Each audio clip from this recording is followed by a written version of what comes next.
For generations, kingdoms had risen against Assyria and disappeared. Cities had trusted in their walls and watched them crumble. Rulers had gambled on resistance and lost everything. By the 7th century BC, the Assyrian Empire had become more than a state. It had become a warning. Across the fertile valleys between the Tigris and Euphrates, entire populations lived beneath the shadow of a power that seemed impossible to resist. Its armies marched farther than any before them. Its kings covered palace walls with records of victory. Its enemies spoke of devastation so complete that resistance itself began to appear irrational. Yet the empire that terrified the ancient world was not born in a single generation. It was forged through centuries of war. The heart of Assyria lay along the upper Tigris River, where the cities of Ashur, Calhu, and Nineveh rose from the plains of northern Mesopotamia. The kingdom occupied a world crowded with rivals. To the north lay mountains inhabited by tribal confederations. To the south stood Babylonia, heir to some of the oldest urban traditions on earth. To the west stretched Syria and the trade routes leading toward the Mediterranean. Beyond them stood Egypt. Security could never be assumed. Every harvest depended upon defended frontiers. Every caravan depended upon protected roads. Every generation inherited enemies. In such a landscape, warfare ceased to be a temporary necessity. It became the organizing principle of the state itself. If you enjoy learning about history, subscribe to the channel, give the video a like, and share it with your friends. In the comments, let me know where you're listening from. I would love to hear from you. The Assyrian kings understood this with unusual clarity. Their inscriptions did not present war as an unfortunate burden. War was order. War was survival. War was the means through which the gods preserved balance in the world. Each spring, when winter rains ended and roads hardened beneath the sun, armies assembled. Farmers became soldiers. Provincial governors gathered contingents. Horses were inspected. Chariots repaired. Supplies loaded. Across the kingdom, thousands of men prepared to march. Many states could raise armies. Assyria built a system. Under rulers such as Ashurnasirpal II and Shalmaneser III during the 9th century BC, expansion accelerated. Campaigns pushed westward into Syria and southeast toward Babylon. Cities that resisted were besieged. Those that submitted paid tribute. Silver, timber, livestock, and labor flowed back toward the Assyrian heartland. The empire expanded not only through conquest but through repetition. Each victory financed the next. Each annexed territory provided additional manpower. Each campaign strengthened the machinery of future campaigns. Along the walls of royal palaces, sculptors carved scenes of military power with extraordinary detail. Archers advanced behind shields. Engineers crossed rivers on inflated skins. Siege towers approached city walls. Prisoners knelt before victorious kings. These carvings were not simply records. They were warnings. Visitors entering Assyrian courts encountered a visual language designed to communicate inevitability. Resistance ended one way. Submission ended another. The message was unmistakable. Assyria could reach you. The empire's greatest innovation was not any single weapon, but its ability to combine multiple forms of warfare into a coordinated system. Infantry, cavalry, chariots, engineers, scouts, and administrators operated together with a level of organization rarely seen in earlier centuries. Sieges became a particular specialty. Ancient cities depended upon walls for survival. Massive fortifications could withstand years of attack if defenders retained food and water. Most armies preferred to avoid such obstacles whenever possible. Assyria developed methods to overcome them. Assyrian warfare was designed to overwhelm resistance through coordination and relentless pressure. Massive battering rams advanced toward city walls beneath coverings of leather and wet hides. Archers fired disciplined volleys while shield-bearers protected engineers working at the base of fortifications. Siege towers rolled forward across prepared ground, allowing soldiers to attack defenders from above. Cities that had survived generations of warfare suddenly faced an enemy capable of attacking from every direction at once. The effect was not merely physical, it was psychological. The Assyrians cultivated a reputation for inevitability. News of destroyed cities traveled ahead of the army itself. Refugees carried stories of sieges, deportations, and punishment across the trade routes of the Near East. Long before a campaign reached its destination, fear often arrived first. News of these victories spread across the region. Kingdoms that had once acted independently found themselves calculating survival according to Assyrian interests. Tribute payments became routine obligations. Local rulers remained in power only so long as they remained loyal. Behind the expanding frontier stood an increasingly sophisticated administrative structure. Governors collected taxes. Road networks connected distant provinces. Messengers carried royal orders across hundreds of miles. Storehouses accumulated grain to sustain armies far from home. The empire's strength rested not only upon soldiers but upon institutions capable of sustaining soldiers across enormous distances. By the reign of Tiglath-Pileser III in the 8th century BC, Assyria entered a new phase. Expansion became more systematic. Rather than relying solely upon tributary kingdoms, territories were increasingly absorbed directly into the imperial framework. This brought both stability and tension. Every conquered region provided resources. Every conquered region also demanded supervision. Managing diversity became one of the empire's central challenges. Languages differed, religions differed. Local loyalties endured despite imperial rule. The Assyrian response was often relocation. Entire populations were transferred from one region to another. Communities were uprooted and resettled hundreds of miles from their ancestral homes. For imperial planners, the logic was practical. Dispersed populations were less likely to rebel. Labor could be directed where it was needed.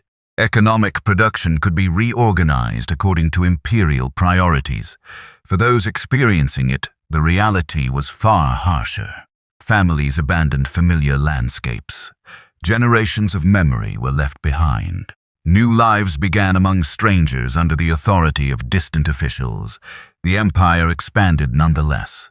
Under Sargon II, territories stretched across much of the Near East.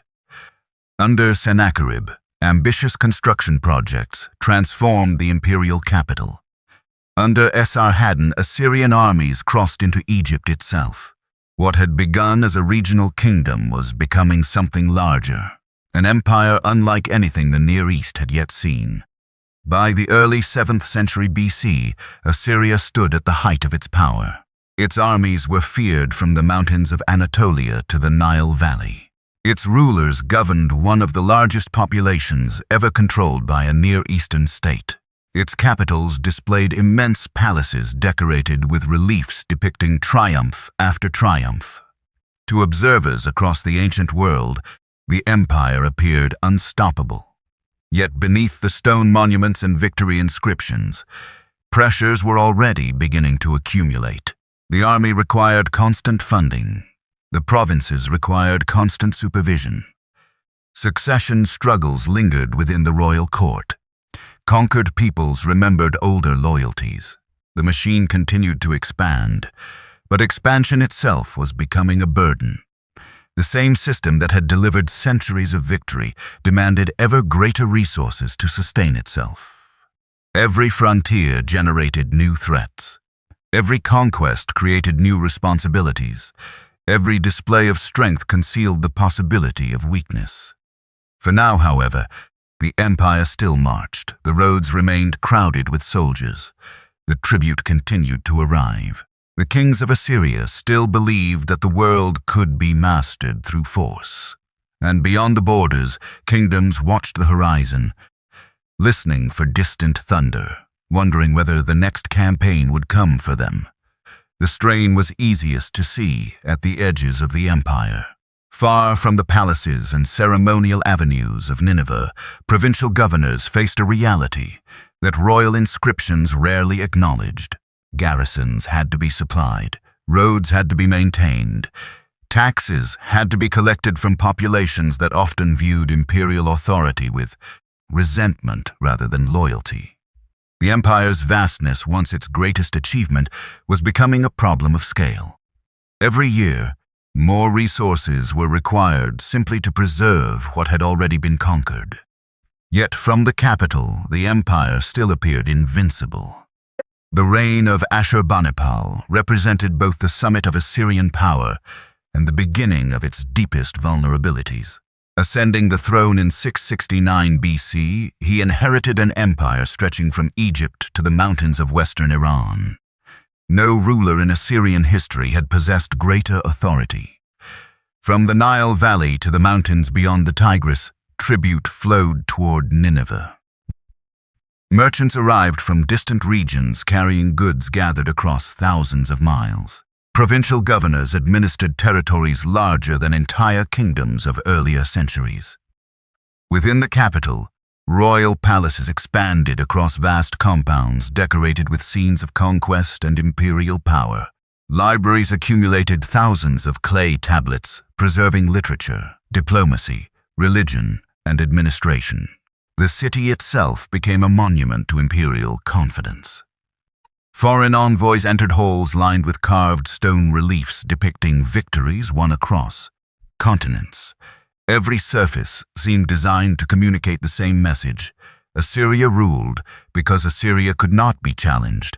To many observers, the empire appeared to have solved the ancient problem of power. It possessed wealth, it possessed armies, it possessed momentum, and momentum can be mistaken for permanence. Ashurbanipal's armies continued to win remarkable victories. When Egypt rebelled, Assyrian forces marched west and restored control. When rivals challenged imperial dominance in Elam, east of Mesopotamia, devastating campaigns followed. Cities were burned, palaces were looted, entire regions were shattered by war. The empire remained feared across the known world, yet every victory carried hidden costs. Campaigns became longer, distances became greater. Armies spent increasing amounts of time away from the imperial core. Wealth continued to flow toward Nineveh, but so did responsibilities. Every defeated enemy created another territory that required supervision. The machine consumed constantly, and like all machines, it depended upon uninterrupted inputs. The roads had to remain secure. The provinces had to remain obedient. The tribute had to continue arriving. The victories had to continue. Within the royal court, tensions simmered beneath displays of unity. The Assyrian monarchy concentrated extraordinary power in the king, but succession remained dangerous. Rival factions formed around princes, military commanders, and provincial elites. Loyalty could shift rapidly when uncertainty appeared. The empire projected confidence outward. Inside, it was becoming more fragile. Meanwhile, the people subjected to Assyrian rule had not forgotten who they were. Across Babylonia, resentment endured. Babylon occupied a unique position in Mesopotamian civilization. Its temples, traditions, and prestige stretched back centuries before Assyria's rise. Assyrian kings could conquer Babylon, rebuild Babylon, and even crown themselves kings of Babylon. But they could not erase Babylonian identity. The relationship remained uneasy. Periods of cooperation alternated with rebellion. Imperial officials restored order. Rebellions returned. The cycle repeated across generations, consuming resources and attention. To the east, another force was slowly taking shape. The Medes, occupying the highlands beyond Mesopotamia, had long existed beyond direct Assyrian control. For decades, they remained divided among regional leaders and tribal alliances. Yet the pressures created by Assyrian expansion encouraged adaptation. Enemies learned. States observed Assyrian methods. Military knowledge spread beyond imperial borders. What Assyria pioneered, others gradually adopted. The empire had transformed warfare across the Near East, but it could not prevent rivals from absorbing those lessons. As the 7th century BC progressed, the political landscape began to change. New alliances emerged where old divisions had existed. Powers once intimidated by Assyrian dominance started recognizing opportunities hidden beneath the empire's immense exterior. The first cracks were subtle: a rebellion here, a border raid there, a delayed tribute payment, a provincial disturbance. Individually, none appeared catastrophic. Together, they revealed a system operating under increasing pressure. Then, around 631 BC, Ashurbanipal disappeared from the historical record. The details remain uncertain. The consequences did not. Without a dominant ruler commanding universal obedience, long-suppressed tensions erupted. Rival claimants contested authority. Provincial leaders calculated their own interests. Communication across the empire weakened. The political cohesion that had held vast territories together began to loosen. The response from Assyria followed familiar patterns. Armies were dispatched. Rebellions were suppressed. Authority was reasserted. Yet each intervention exposed another weakness elsewhere. The empire was no longer expanding from a position of strength. It was defending itself on multiple fronts simultaneously. In Babylonia, a leader named Nabopolassar emerged as a focal point of resistance. In 626 BC, he secured control of Babylon and established himself as king. What earlier rebellions had failed to achieve, this movement accomplished. Babylon was no longer merely resisting Assyria. It was separating from it. For the first time in generations, a serious rival had emerged within Mesopotamia itself. The timing could not have been worse. As Babylon consolidated power in the south, the Medes grew stronger in the east. Under Cyaxares, regional alliances hardened into an increasingly effective military force. Separate threats that might once have been managed individually were beginning to converge.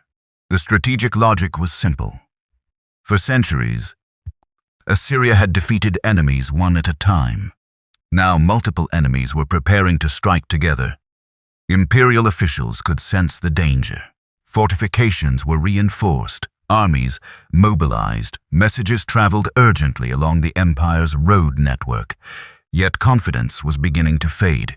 The empire still possessed formidable resources. It still fielded experienced armies. It still controlled some of the wealthiest lands in the Near East. But the psychological balance was changing. For centuries, neighboring states had asked how they might survive Assyria. Now they were beginning to ask whether Assyria itself could survive. The answer would emerge with terrifying speed. Within a few years, the conflict would escalate beyond rebellion and border warfare. Ancient alliances would collapse. Great cities that had stood for centuries would face destruction. The military machine that once seemed capable of conquering the world would be forced into a struggle for its own existence. And at the center of that approaching storm stood Nineveh, the greatest city of the empire, the symbol of Assyrian power, the destination toward which all roads, all armies, and all ambitions were now beginning to lead.